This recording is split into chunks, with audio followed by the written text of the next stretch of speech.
안녕하세요. 저희 계속해서 민수기 2장 공부하도록 하겠습니다. 먼저 잠깐 기도하겠습니다. 하나님 아버지, 오늘도 저희가 주님의 말씀 앞에 나왔습니다. 주님의 말씀을 통해서 저희 마음에 빛을 비춰주셔서 저희가 항상 빛 가운데 걸을 수 있도록 도와주시기 원합니다. 예수님의 이름으로 기도드렸습니다. 아멘. 민수기 2장을 공부하는데요.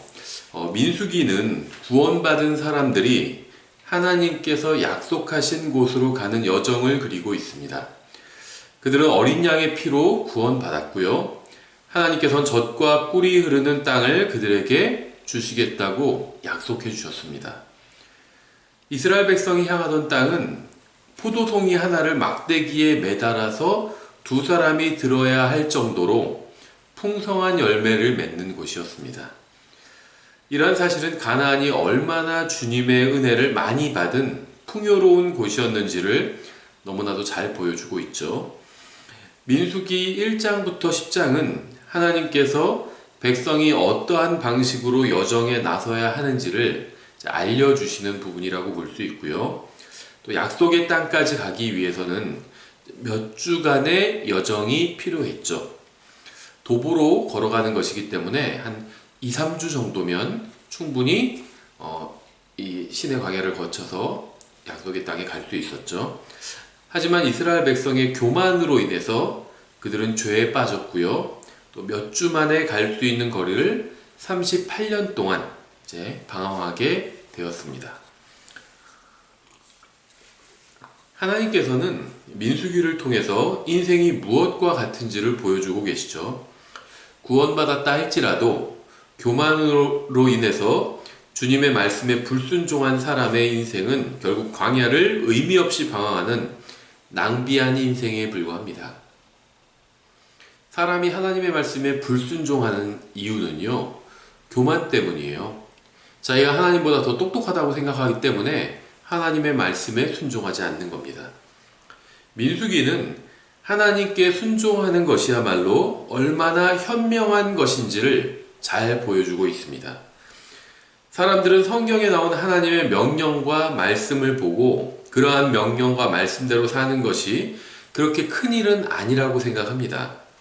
말씀대로 사는 것이 그렇게 큰 일이 아니라면 그냥 말씀대로 살면 되죠.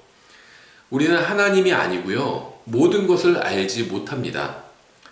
우리가 말씀대로 사는 것이 왜 중요한지 모른다고 해서 우리 마음대로 살아도 되는 것은 절대 아니죠. 우리가 진정으로 하나님을 믿고 그분의 말씀을 믿는다면 우리는 말씀대로 살아야 하고요, 그분의 명령에 또 순종해야 합니다. 특히 진정으로 자신이 구원받았다고 믿는 사람들은 더욱 주님의 말씀에 순종하고 말씀대로 살아야 합니다. 주님의 말씀에 순종하기 위해서 필요한 것이 바로 자기 부인과 겸손입니다. 하나님께서 모든 것을 가장 많이 알고 계시고 가장 정확히 알고 계시다고 인정한다면, 정말 그러니까 하나님을 하나님으로 인정한다면 주님의 말씀에 충분히 순종할 수 있을 겁니다. 1절 민수기 2장 1절 2절을 보시면, 주께서 모세와 아론에게 말씀하여 이르시되 이스라엘 자손에 속한 각 사람은 자기들의 아버지의 집에 기와 함께 자기 군기 옆에 진을 치되 회중의 성막에서 멀리 칠지니라. 하나님께서 가장 먼저 하신 말씀은 하나님의 백성과 함께 먹고 마시고 거하라는 것이었습니다. 하나님께서 자신의 백성이 하나님을 믿는 사람들과 함께 하기를 원하십니다. 그리고 그것이 바로 제가 형제 자매들과 지역교회로 함께 모이는 이유입니다. 교회 가기 싫을 때도 있죠. 하지만 예수님을 믿는 사람들이 저의 민족이에요. 저의 백성, 저의 민족입니다. 하나님께서는 제가 저의 민족과 함께 하기를 원하십니다. 여러분이 구원받았다면 여러분의 민족은 예수님을 믿는 사람들입니다.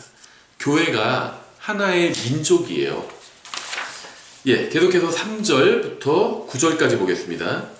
해 뜨는 쪽으로 동쪽 편에는 유다 진영의 군기에 속한 자들이 그들의 군대대로 진을 칠지니라. 유다 자손의 대장은 암미나답의 아들 나손이요 그의 군대 곧 그들 중에서 계수된 자가 74,600명이니라. 그 옆에 진을 칠 자들은 이사갈 지파라. 이사갈 자손의 대장은 수알의 아들 느다네리요. 그의 군대 곧 그들 중에서 계수된 자가 54,400명이며 또 수불론 지파라. 수불론 자손의 대장은 헬론의 아들 엘리압이요. 그의 군대 곧 그들 중에서 계수된 자가 57,400명이니 유다 진영에서 그들의 군대대로 두루 계수된 자는 모두 18만 6,400명이니라. 이들은 먼저 출발할지니라. 유다와 이사갈과 스불론은 함께 동쪽 편에 진을 쳤습니다. 이것은요, 주님께서 정해 주신 것이었기 때문에 진영의 위치가 마음에 들지 않는다고 해서 거부하거나 마음대로 바꿀 수 있는 것이 아니었습니다. 이들은 하나님께서 정해주신 곳에 진을 쳐야만 했습니다. 그리고 이동할 때에는 가장 먼저 출발해야만 했습니다. 우리는 하나님께서 원하시는 곳에 있어야 합니다. 하나님께서는 우리가 지역교회 안에 속하기를 원하십니다. 다른 형제 자매들과 함께 모여서 주님을 섬기기를 원하십니다. 계속해서 10절부터 16절까지 남쪽 편에는 루벤 진영의 군기가 그들의 군대대로 있을지니라. 루벤 자손의 대장은 스데올의 아들 엘리수리요.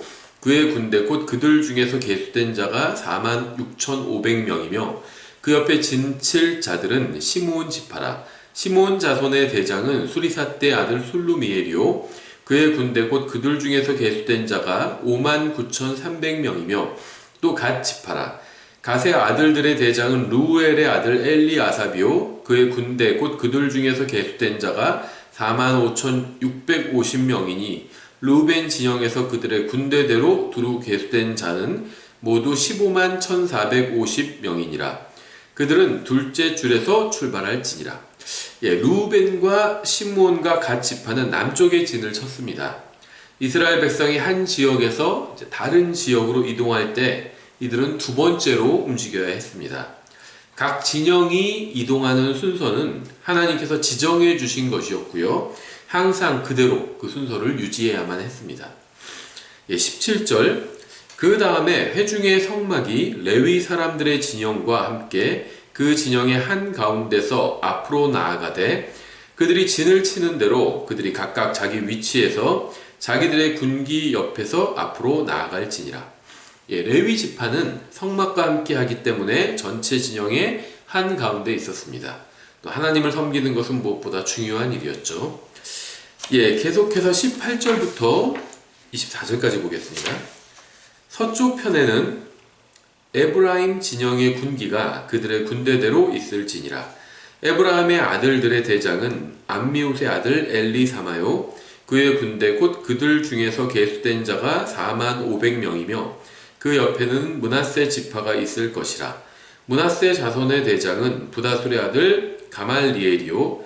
그의 군대 곧 그들 중에서 계수된 자가 32,200명이며 또 베냐민 지파라. 베냐민의 아들들의 대장은 기드오니의 아들 아비단이요. 그의 군대 곧 그들 중에서 계수된 자가 35,400명이니 에브라임 진영에서 그들의 군대대로 두루 계수된 자는 모두 108,100명이니라. 그들은 셋째 줄에서 앞으로 나아갈지니라. 서쪽에는 에브라임과 므낫세와 베냐민 지파가 진을 쳤습니다. 이들은 이동할 때 세 번째로 움직였습니다. 베냐민 지파에 뛰어난 사람들이 있었을 수도 있죠. 하지만 그들은 아무리 뛰어나다 해도 첫 번째로 움직여서는 안 되고 세 번째로 움직여야만 했습니다. 왜냐하면 하나님께서 그렇게 정해 놓으셨기 때문이죠. 참된 믿음은 자기 생각대로 행하는 것이 아니라 항상 하나님의 말씀대로 행하는 것입니다. 하나님의 말씀을 믿는 것이 믿음이에요. 성경에 없는 것을 믿는 것은 그것이 자기 생각이나 경험이라 할지라도 심지어 교회의 전통이라 할지라도 성경에 없는 것을 믿는 것은 믿음이 아닙니다. 하나님께서 말씀하신 것을 믿는 것, 기록된 성경을 믿는 것만이 믿음입니다.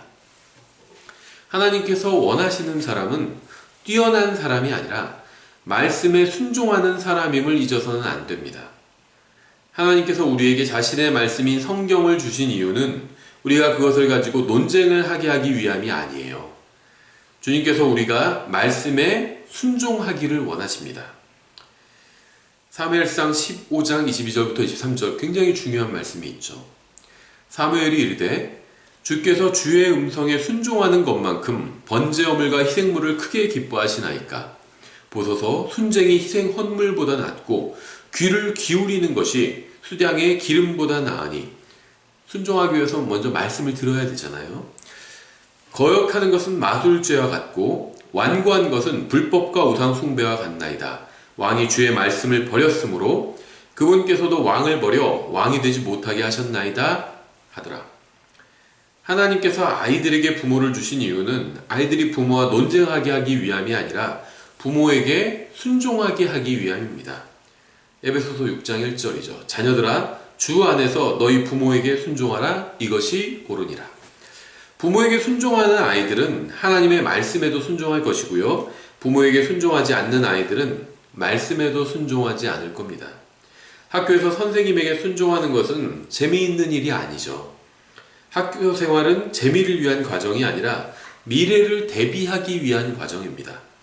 학교 생활이 지루하고 재미없는 것처럼 직장 생활도 지루하고 재미가 없을 겁니다. TV나 영화와 다르게 대부분의 실제 인생은 지루합니다. 또 재미가 없어요. 하지만 이 세상에서 사는 동안에는 지루함과 재미없음을 이겨내야 하고요. 그렇게 하기 위해서는 선생님에게 순종하고 부모님에게 순종하고 또 하나님의 말씀에 순종해야 합니다. 계속해서 25절부터 31절을 보겠습니다. 북쪽 편에는 단 진영의 군기가 그들의 군대대로 있을지니라. 단 자손의 대장은 암미사대의 아들 아히에셀이요 그의 군대 곧 그들 중에서 계수된 자가 62,700명이며 그 옆에 진칠 자들은 아셀 지파라. 아셀 자손의 대장은 오그란의 아들 바기엘이요 그의 군대 곧 그들 중에서 계수된 자가 41,500명이니라. 또 납달리 지파라. 납달리 자손의 대장은 에난의 아들 아히라요 그의 군대 곧 그들 중에서 계수된 자가 53,400명이니 단 지파에서 계수된 자는 모두 157,600명이니라. 그들은 자기들의 군기와 함께 맨 뒤에 갈지니라 하시니라. 북쪽에는 단과 아셀과 납달리 지파가 진을 쳤습니다. 이들은 이스라엘 민족이 이동할 때 맨 마지막에 이동을 했죠. 32절부터 마지막 절까지 보겠습니다. 이들은 이스라엘 자손 중에서 그들의 조상들의 집에 따라 계수된 자들이니 여러 진영에서 그들의 군대대로 두루 계수된 자가 모두 60만 3,550명이더라. 그러나 레위 사람들은 이스라엘 자손 가운데서 계수되지 아니하였으니 주께서 모세에게 명령하신 것과 같았더라. 이스라엘 자손이 주께서 모세에게 명령하신 모든 것에 따라 행하여 자기들의 군기 옆에 진을 치고 또 그들이 각각 자기들의 가족들과 자기들의 조상들의 집에 따라 앞으로 나아갔더라. 이스라엘 지파는 주님께서 정해주신 대로 진을 쳤고 이동했습니다. 하나님의 일은 항상 하나님의 말씀에 따라 행해야 합니다. 주님께서 명령하신 대로 행하지 않았다면 주님의 일을 행한 것이 아닙니다. 만일 단 지파가 유다 지파와 함께 진을 치고 싶어서 수불론 지파와 위치를 바꿨다면 단 지파는 자신만 하나님의 명령을 어긴 것이 아니라 수불론 지파도 하나님의 말씀을 어기게 한 것이 됩니다. 이렇게 한 사람의 불순종으로 인해서 다른 사람도 불순종으로 끌어들이게 될 수가 있습니다. 개인이나 가정이나 교회나 민족이 하나님의 말씀에 순종하지 않으면 다른 개인이나 다른 가정이나 다른 교회나 다른 민족에게까지 악한 영향을 끼칠 수 있음에 주의해야 합니다. 하나님은 질서의 하나님입니다. 하나님께서는 항상 자신의 백성에게 구체적인 지침을 주십니다. 하나님의 모든 말씀이 순수하다는 사실에 동의하지 않고 주님의 말씀을 존중하지 않는다면 민수기 2장은 그리 중요한 지침으로 보이지 않을 수도 있습니다. 만약 하나님이 진정으로 전능하신 분이고 그분의 말씀이 거룩하다고 믿는다면 그분의 명령 중 중요하지 않은 것이 없다는 사실을 인정해야만 합니다. 17절 다시 한번 보겠습니다. 그 다음에 회중의 성막이 레위 사람들의 진영과 함께 그 진영의 한 가운데서 앞으로 나아가되 그들이 진을 치는 대로 그들이 각각 자기 위치에서 자기들의 군기 옆에서 앞으로 나아갈지니라. 민수기 2장은 34절로 되어 있죠. 그런데 중앙에 있는 구절이 성막에 관한 것이라는 점은 의미심장합니다. 이스라엘 진영 밖에는 이교도들이 있었습니다. 주님의 성도들은 이 세상에서 이교도들에 둘러싸여 있었죠. 그러니까 이교도들의 한가운데 이스라엘 백성이 있었던 거죠. 또 성도들의 한가운데는 레위 지파가 있었습니다. 그리고 레위 지파 안에는 성막이 자리하고 있었습니다. 성막 안에는 하나님의 궤가 있었습니다. 그리고 하나님의 궤 위에 있는 긍휼의 자리에 하나님께서 계셨죠. 하나님께서는 이스라엘 진영 한가운데 계셨습니다. 따라서 이스라엘 모든 지파는 하나님께 나아갈 수가 있었습니다. 어느 지파도 하나님과 더 가까이 있거나 더 멀리 있지 않았어요. 모두 동일하게 하나님께 나아갈 수 있었습니다. 이스라엘 전체 진영이 바르게 나아갈 수 있었던 이유는 하나님께서 그들 가운데 계셨기 때문입니다. 그리고 하나님께서 그들과 함께 계시는 한 그들은 누구도 낙오하지 않고 약속의 땅에 갈 수 있었습니다. 하나님께서는 이스라엘 민족에게 명령을 하셨고 그들에게 약속의 땅으로 가라는 사명을 주셨습니다. 그리고 그들이 주님의 명령을 행하고 약속의 땅에 들어갈 수 있게 하기 위해서 그들과 함께 해 주셨습니다. 주님께서는 항상 말씀을 주시고 그 말씀대로 행할 수 있도록 함께 해 주십니다. 그리고 말씀대로 행하는 순종은 항상 겸손으로부터 나온다는 사실도 우리가 기억해야 되죠. 하나님께서는 항상 믿는 사람들 가운데 계십니다. 스바냐서 3장 17절 이렇게 되어 있죠. 내 한가운데 계시는 주 내 하나님은 능하신 이시니 그분께서 구원하시고 너로 인해 기뻐하며 즐거워하시고 친히 사랑하시는 가운데 안식하시며 너로 인해 노래를 부르고 기뻐하시리라 하리라. 진정한 능력과 기쁨과 사랑과 노래는 항상 하나님께서 한가운데 계실 때 임하게 됩니다. 아무리 남편이 있고 아내가 있고 무슨 힘 있는 사람이 있고 의사가 있고 뭐 변호사가 있고 대통령이 함께 있어도 하나님께서 함께 하시지 않는다면, 하나님과 함께 하지 않는다면 진정한 능력과 기쁨과 사랑은 결코 임하지 않을 겁니다. 마태복음 18장 20절에서 예수님께서 이렇게 말씀하셨죠. 두세 사람이 내 이름으로 함께 모인 곳에 나도 거기에 그들의 한가운데 있느니라 하시니라. 모인 사람들이 누구인지는 중요하지 않아요. 많이 배운 사람이건 적게 배운 사람이건 재물이 많은 사람이건 적은 사람이건 세상에서 힘이 있는 사람이건 힘이 없는 사람이건 이런 것은 중요한 문제가 아닙니다. 중요한 것은 누가 한가운데 계시느냐는 겁니다. 예수님을 믿고 구원받은 사람이 예수님의 이름으로 모인다면 주님께서는 그 모임에 함께 하실 것이고요. 주님께서 함께 하시면 참된 능력과 기쁨과 사랑이 임하게 될 것입니다. 사람에게 주목하지 마십시오. 누가 함께 하고 있는지 보다 더 중요한 것은 주님께서 함께 하시느냐입니다. 참된 열정과 확신과 능력과 기쁨은 다른 형제 자매들에게서 오는 것이 아니라 주님으로부터 옵니다. 계시록 1장 10절부터 13절 이렇게 되어 있어요. 내가 주의 날에 성령 안에 있을 때 내 뒤에서 나팔 소리 같은 큰 음성을 들었는데 이르시기를 나는 알파와 오메가요 처음과 마지막이라.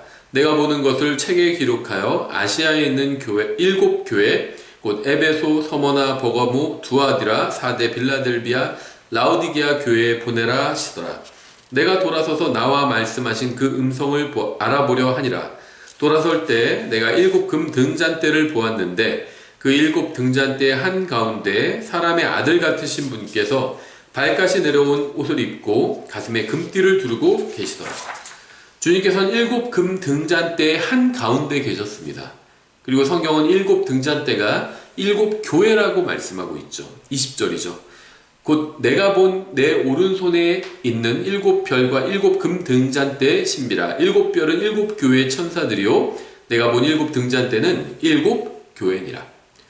주님께서는 교회들의 한가운데 계셨던 겁니다. 구약성경에 의하면 하나님께서는 이스라엘의 한가운데 계시고, 신약성경에 의하면 예수님께서는 교회들의 한가운데 계십니다. 주님께서는 하늘에서도 한가운데 계실 겁니다. 계시록 5장 5절 6절 이렇게 되어 있어요. 장로들 중에 한 사람이 내게 이르되 울지 말라. 보라, 유다지파의 사자 곧 다윗의 뿌리가 이기셨으므로 그 책을 펴며 그것에 7 봉인을 떼시리라 하더라. 또 내가 보니 보라, 왕자와 내 짐승의 한가운데와 장로들의 한가운데에 전에 죽임을 당한 것 같은 어린 양께서 서 계시더라. 그분께 7 뿔과 7 눈이 있었는데 이것들은 온 땅 안으로 보내어진 하나님의 7 영이라. 하늘의 한가운데는 하나님의 왕자가 있습니다. 그리고 그 왕자 한가운데에는 유다지파의 사자이신 예수님께서 계십니다. 그리고 한가운데 계신 하나님께서 우리의 모든 눈물을 닦아 주실 겁니다. 계시록 7장 17절 이렇게 되어 있어요. 왕자의 한가운데 계시는 어린 양께서 그들을 먹이시고 살아있는 물샘들로 그들을 인도하시며 하나님께서 그들의 눈에서 모든 눈물을 닦아 주시리라 하더라. 예수님께서는 교회 한가운데 계신 것처럼 우리 가정의 한가운데와 나의 인생의 한가운데와 나의 선택의 한가운데 계시도록 해야 합니다. 예수님께서 여러분의 교회와 가정과 인생 한가운데 계신가요? 하나님께서 계셔야 할 곳은 항상 한가운데입니다. 주님께서 내 마음과 생각의 한가운데 계셔야 합니다. 예, 오늘은 여기까지 보겠습니다. 감사합니다.